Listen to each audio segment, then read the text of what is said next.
quittes pas quand tu fais partie de l'assemblée. Pour te mettre à l'écart. Quoi qu'il arrive. Spirituellement, ça va avoir des effets néfastes sur ta vie. Dieu n'en veut pas. Amen. Amen. Non.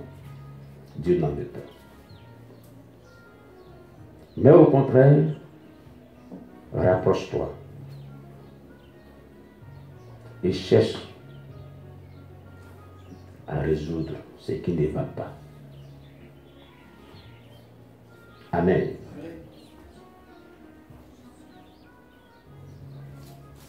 Le serviteur de Dieu que je suis là. Si quelqu'un a un souci, qu'il vienne me voir. Amen. On en parle, on donne des orientations selon la Bible. Et puis paf, c'est fini. Amen. C'est ça qui est important. Et le chemin continue. Gloire à Jésus. Mais on ne se met pas à l'écart. C'est pas bon. On n'arrête pas tout ce qu'on faisait. C'est pas bon. Si tu arrêtes tout ce que tu faisais, Dieu te demandera compte. Tu ne le faisais pas pour un homme. Tu le faisais pour Dieu. C'est pas ça? Non, entre nous. Tu faisais ça pour un homme. Tu servais Dieu, mais tu servais un homme. En faisant tout ce que tu faisais, tu servais Dieu, mais tu faisais un homme. Mais quand tu arrêtes, tu es en train de dire que tu servais un homme. Que ce n'est pas Dieu que tu servais. On n'arrête jamais de servir Dieu, quoi qu'il arrive dans nos vies. Je vous le dis. Sinon, nous, on n'avait pas servi Dieu. Moi-même. Un jour, je vais m'asseoir, je vais vous relater comment Dieu m'a appelé. Ce que j'ai vécu jusqu'à ce point. Si toi, tu n'avais pas t'arrêter ici aujourd'hui. Non, non, non. Tu n'allais pas t'arrêter ici. Non. Même les gens de la vie, certaines personnes, tu n'allais même pas les habiller. Même certains collègues. Tu comprends? Alléluia. Donc, on n'arrête jamais de faire ce que Dieu nous a dit de faire, qu'on fait. Parce que c'est Dieu qui nous a mis ce fardeau dans le cœur, celui qui nous a dit de faire cela. Ce n'est pas un homme. Ce n'est pas un homme. Quand on arrête, c'est comme si on dit c'est un homme. Donc, on est en train de dire que ce n'est pas Dieu qu'on sert, on sert un homme. Celui qui sert Dieu n'arrête pas, quoi qu'il arrive dans sa vie, de servir Dieu. Il continue. Alléluia. Il continue. C'est ça. Que le nom de Dieu soit béni. Que le nom de Dieu soit béni. Amen. Je le dis pour que Dieu puisse nous aider à avancer. Alléluia. Oui.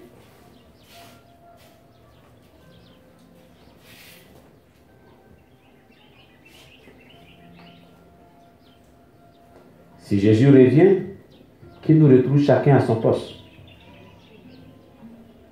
Supposons que tu arrêtes de faire tout ce que tu faisais pour l'œuvre de Dieu et Jésus est arrivé. Tu seras sauvé. Non, entre nous, tu seras sauvé. Quelle argumentation tu as donnée? Non, c'est à cause de telle personne, ou c'est à cause de ce qu'on m'a fait, ou même c'est à cause de cela. Ça ne tient pas devant Dieu. Ça ne tient pas. Ça ne tient pas devant Dieu. Tu es resté. Si tu es resté, ça ne peut pas tenir devant Dieu parce que tu es supposé faire ce que Dieu t'a dit. Tu ne l'as pas fait. Donc, tu ne peux pas aller au ciel. Tu comprends? Dieu d'abord. Dieu d'abord. La priorité, c'est Dieu d'abord. Hier, j'ai enseigné les étudiants, les leaders qui ont enseigné à vous. Nous avons vu les priorités bibliques d'un pasteur. Les priorités bibliques d'un pasteur. Vous comprenez? Les priorités bibliques d'un pasteur, c'est dans l'ordre croissant. Première priorité biblique d'un pasteur, c'est Dieu. Sa relation avec Dieu englobe ce qu'il fait pour Dieu, sa vie de sainteté et sa relation avec les gens dedans. Dieu d'abord. C'est la même chose. Les priorités bibliques d'un chrétien, sa relation avec Dieu, sa communion avec Dieu, et puis son engagement dans l'œuvre de Dieu, ce qu'il fait pour l'œuvre de Dieu. Notez cela tout pour toujours dans votre vie. Les priorités d'un chrétien, les priorités d'un croyant chrétien, Dieu d'abord.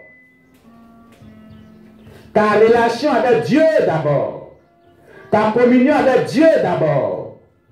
Et ce que tu fais pour l'œuvre de Dieu. Je reprends.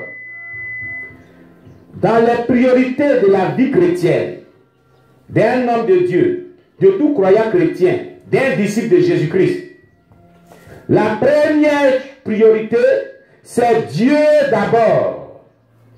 Ta relation avec Dieu d'abord. Ta communion avec Dieu d'abord. Et ce que tu fais pour l'œuvre de Dieu. Ça fait combien de choses? 4, non? Ta relation avec Dieu. Ta communion avec Dieu. Et puis quoi? Ce que tu fais pour l'œuvre de Dieu. N'est-ce pas? Amen. Que rien au monde ne vienne briser cela. Ces 3 priorités-là. Que rien au monde ne vienne briser cela. Pour te faire stopper cela. Si quelque chose, ou un événement, ou qui que ce soit, ou un démon, ou un sataniste, ou qui que ce soit, un être humain, ou qui que ce soit, vient pour que tu stoppes ces 3 éléments, tu es foutu. Tu es foutu. Je te dis la vérité. Peut-être que tu ne savais pas cela, mais tu es foutu. Fais tout pour renouer le plus vite possible cela. Remets tous ces 3 éléments-là en place le plus vite possible dans ta relation avec Dieu. Tu comprends? Remets-les en place. Sinon tu es foutu. Après cette première priorité qui est Dieu, vient ta famille. Quand c'est un leader, quand c'est un pasteur, sa famille. Après sa famille vient sa responsabilité dans l'œuvre de Dieu. L'œuvre de Dieu que Dieu lui a confiée. Vous comprenez? Après cela vient le séculier. C'est-à-dire les affaires, ce que tu fais dans la vie courante, tes activités. Ouais, l'activité ne vient pas après Dieu. C'est derrière nous.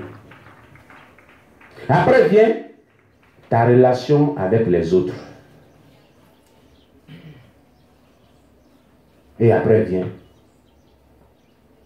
certaines autres relations. Voilà les priorités. Quelqu'un comprend bien? Donc, dans tes priorités là, la première priorité, si tu brises les éléments de la première priorité, tu n'es plus chrétien. Tu es là comme une cymbale qui retentit, qui résonne. Il n'y a plus de valeur. Comprends cette vérité-là. Et tu as été vaincu par le diable. Vaincu même. Dans le ciel, on ne te compte plus. Tant que tu ne renoues pas, elle est 3 éléments de ta première priorité. S'il y a un élément qui est brisé, tu es foutu. Qu'est-ce qu'on appelle la communion avec Dieu? Bon, je ne vais pas tout expliquer ici. On avait des esprits, c'est dans CPF et tout c'est là-bas. Je ne vais pas en parler. Quelle veut dire une relation avec Dieu? On avait des esprits, toutes ces choses. Je ne vais pas parler. Revoyez les leçons de CPFP. Amen. Alléluia. Alléluia.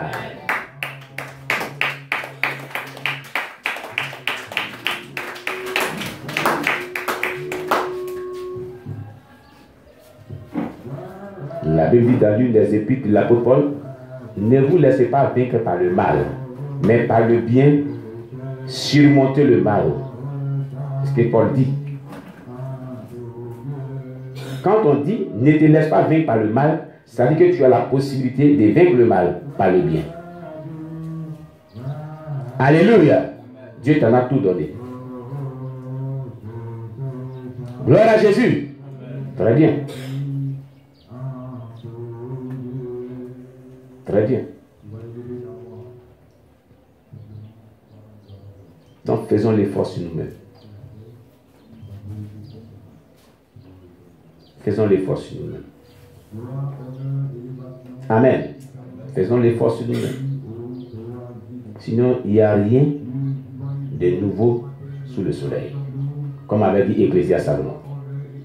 Et il n'y a rien de mal. Il n'y a rien de mauvais. Amen. Oui, oui. À nous de pouvoir être prudents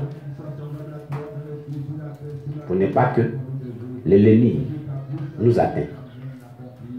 Gloire à Jésus-Christ. Gloire à Jésus-Christ. Très bien. Sinon que la grâce de Dieu est là, à notre portée. La grâce de Dieu est là et elle est à nos portées. Elle est pour nous. Elle est disposée pour nous.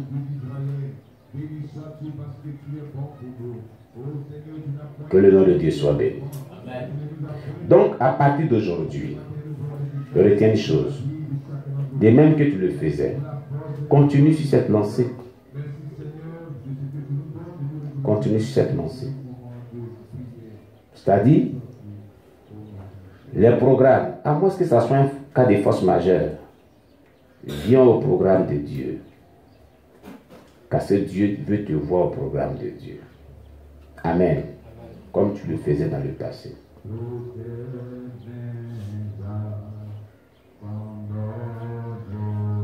Non. Il ne faudrait pas que les gens aient une pensée comme quoi, pourquoi ils parlent comme ça? Non. Non. Non. C'est Dieu qui m'a dit qu'il faut parler. Dis-le cela. Parce qu'ils sont en train de se tromper. Ils sont en train de commettre des erreurs. Ces erreurs-là ne sont pas bien. Il faut les ramener à la raison.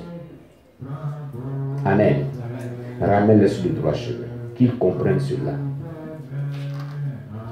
Alléluia. Ce n'est ni pour que tu sois vraiment dans l'amertume. Non. Non. Ce n'est ni pour que tu sois angoissé. Non. Non plus. Mais c'est pour que tu quittes cette erreur-là et que tu reviennes sur le droit chemin. Alléluia. Oui. C'est parce que Dieu t'aime. Il pourrait ne pas parler et tu es sur le mauvais chemin. C'est pas bon pour toi. Et nous d'autres là, c'est même si il m'avait dit, et puis j'ai dit, je ne parle pas, c'est moi qui vais endosser tout. Et s'il ne fait pas attention, je vais en enfer. Il est mon devoir de m'acquitter de cela aussi. Alléluia. Oui, oui. Comprends cela. Amen. Amen. Très bien. Dieu nous bénisse. Dieu nous bénisse. Amen. On acclame le Seigneur Jésus-Christ.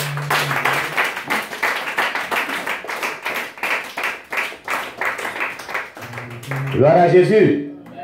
Gloire à Jésus. Tu dois comprendre une chose. Jésus-Christ te veut là où tu veux, au moins porté où tu veux, il te veut là à tout moment. Amen. C'est ce qui est bon. Alléluia. C'est ce qui est bon. Gloire à Jésus-Christ. Il te veut être engagé. Il te veut persévérer sur le chemin de l'engagement. Il te veut être dans sa présence. Rien que sa présence. Tu vas comprendre certaines choses tout à l'heure dans la prédication qu'on va donner. C'est de ça qu'on va parler. La présence de Dieu. Ses bénéfices. Ce qu'elle donne. Ce qu'elle procure. En dehors de la présence de Dieu, les conséquences. On parlera de tout ça tout à l'heure dans la première prédication. Tu vas voir que tu perds ton temps pour ne rien. Quand tu n'es pas dans la présence de Dieu. Tu rates des grâces de Dieu. Tu rates des bénédictions de Dieu. Alléluia. Tu rates des grâces de Dieu. Tu rates des bénédictions de Dieu. Ça ne peut pas t'aider. Amen. Alléluia. Que le nom de Dieu soit béni. Si tu trouves bon ce que Dieu a dit, acclame Jésus-Christ. Non. Je ne dis pas que il faut acclamer parce qu'il faut acclamer. Hein. Il faut acclamer parce que les autres acclament. Non. Je dis bien. Si tu trouves bon ce que Dieu nous a dit, c'est nous tous que Dieu a parlé. Alléluia. C'est à nous tous que Dieu a parlé. Si tu trouves bon ce que Dieu a...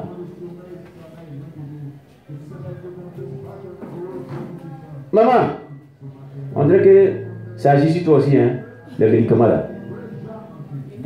Ah, il faut être fort, hein. Nous tous on est passés par là-haut. Amen.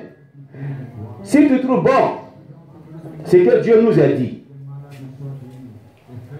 acclame Jésus.